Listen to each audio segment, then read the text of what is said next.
जिस तरह से डांगरी में जो कुछ हुआ और वहां पर 6 हिंदुओं का मिलिटेंट्स के द्वारा कत्ल किया गया, मैंने अपनी तरफ से प्रेस नोट भेजा था एक श्रद्धांजलि का। और आज की प्रेस कॉन्फ्रेंस में मैं यही कहना चाहूंगा कि chamber of commerce and industry जो है उनके परिवार के साथ खड़ा है। हम उनकी आत्मा की शांति के लिए हमने कल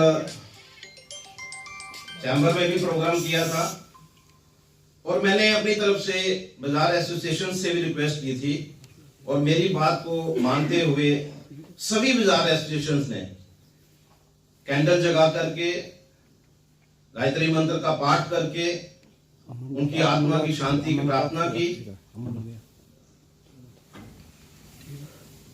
जो कुछ डांगरी में हुआ बड़ा अनफॉर्चुनेट है और मैं इसके पीछे ये कहते हुए मुझे बिल्कुल अफसोस नहीं होगा कि कहीं ना कहीं सिक्योरिटी लैप्स जो है वो भी रहा है इस डांगरी में। बीडीसी कमेटीज 96 में बनी थी। मैं याद करना चाहता हूं उस समय के जिनकी वजह से बीडीसी बनी थी और उसके बाद माइग्रेशन जो है वो रुक गई थी, चाहे वो डोडा था, चाहे वो भदरवा था, किश्तवाड़ था, गूल था, रजौरी था, पुंछ था। उस समय जो हमारे उस समय के जो लीडर थे बड़े अग्रेसिव थे। दयाकृष्ण कोतवाल जी थे, प्रोफेसर चमनलाल गुप्ता थे,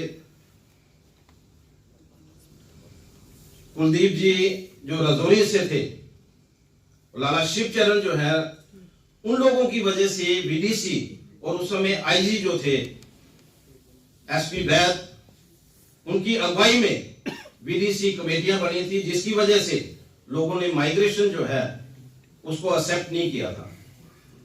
लेकिन आज जो कुछ हुआ, जिस तरह से बीडीसी कमेटीज को डिफंड किया गया, ये उसी की वजह से ये आज का जो यहाँ पर किलिंग्स हुई हैं उसी की वजह से हुई हैं।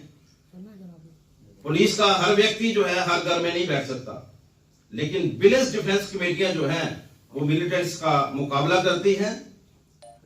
जरूरत है कि किस तरह से हम लोग जो है उनको रिवाइव कर सके, बीडीसी मेंबर को स्ट्रेंथन कर सके, जो इस समय जो वेपन्स हैं उनको दे करके, ताकि वो अपनी रक्षा के साथ साथ उस बॉर्डर का भी वो रक्षा कर सकते हैं।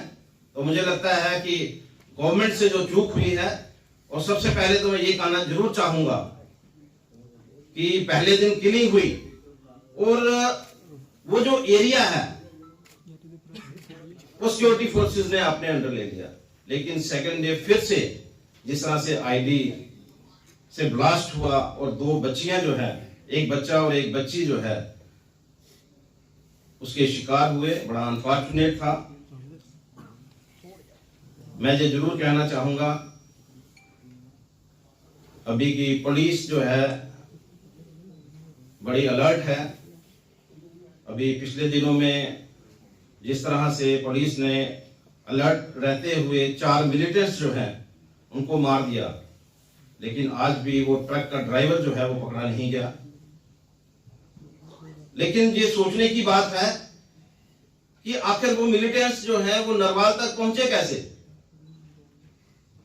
बॉर्डर से निकलते हैं तो कहीं ना कहीं सिक्योरिटी लैप्स है, उसको देखने की जरूरत है। बहुत सारे लोग हैं हमारे पुलिस डिपार्टमेंट ने जिन्होंने मिलिटेंट्स जब थे एक्टिव, उस समय फ्रंट लाइन में रहते हुए मिलिटेंट्स को मारा भी है, उनको खदेड़ा भी है। लेकिन आज शायद मुझे लगता है कि बहुत सारे लोगों को मैं भी जानता हूं जो उस समय मिलिटेंट्स का सामना करते थे, जिन लोगों ने मिलिटेंट्स को मारा भी है।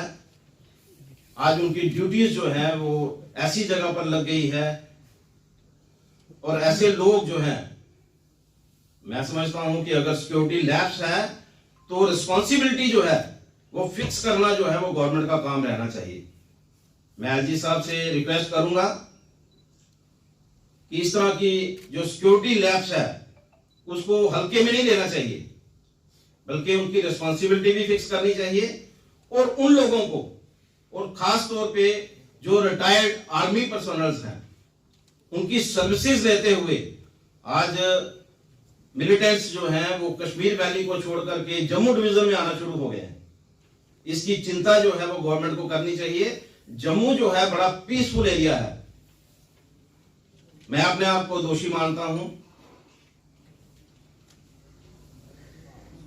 जब डेथ हुई, हमारी टीम के मेंबर जम्मू में नहीं थे। मैंने अपनी तरफ से प्रेस नोट भी दिया, और जहां की जम्मू जो सोसाइटी है, सिविल सोसाइटी, उसमें एक मीटिंग जो है वो कॉल की गई।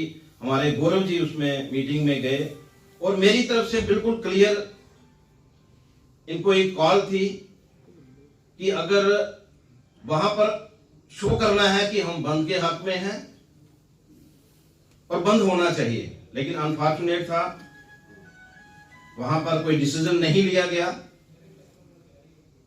अगर मैं यहां पर होता तो शायद जम्मू बंद होता, लेकिन मुझे अफसोस है उन सिविल सोसाइटीज पे जो अपने आप को हिंदुओं का रखवाला मानते हैं, लेकिन हिंदुओं की किलिंग के बाद भी वो नहीं जागते। तो मुझे इस चीज का सख्त अफसोस है। आने वाले दिनों में मुझे कुछ अफसोस अपने आप पे भी है, लेकिन मैं ये जरूर कहना चाहूंगा, आगे हम लोग जो हैं सिविल सोसाइटी की तरफ देखते थे इस तरह की सिचुएशन में, लेकिन आने वाले समय में हम लोग जो है डिसीजन अपने आप में करेंगे। हम सिविल सोसाइटी के साथ मिलकर के कोई डिसीजन नहीं करेंगे, और हम अपनी तरफ से ये डिसीजन करेंगे। और मैं वार्न करना चाहता हूं गवर्नमेंट को भी कि अगर रिस्पॉन्सिबिलिटी फिक्स नहीं की गई और उन लोगों को ड्यूटीज पे नहीं लाया गया जो मिलिटेंट्स के अगेंस्ट खड़े हैं, तो आने वाले दिनों में जम्मू में बहुत मुश्किल होगी। कहीं ऐसा ना हो कि कश्मीर की मिलिटेंसी खत्म होते होते जम्मू में पहुंच जाए।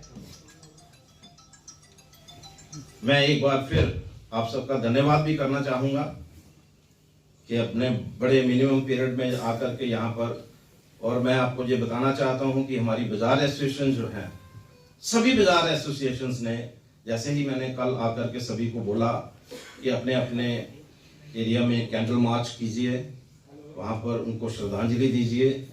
और मैं यहाँ पर हमारे पास हर बाजार की फोटोज भी हैं, आप देख सकते हैं। लेकिन आने वाले दिनों में हम लोग जो है सिविल सोसाइटी पे डिपेंड न करते हुए हम खुद डिसीजन करेंगे। इस तरह की किलिंग्स को बर्दाश्त नहीं किया जाएगा। धन्यवाद। देखिए ये इसका जवाब सिविल सोसाइटी दे सकती है। मुझे ये लगा क्योंकि ये जो इशू था ये था हिंदुओं की किलिंग का, और उस किलिंग्स के बदले में जो हमारी जो ऑर्गेनाइजेशंस हैं, जिनको मैं सिविल सोसाइटी का नाम देता हूं, ये उनका फर्ज बनता था कि वो आगे आते और बंद की कॉल देते। उन्होंने नहीं दी। हमें सख्त अफसोस है इस बात।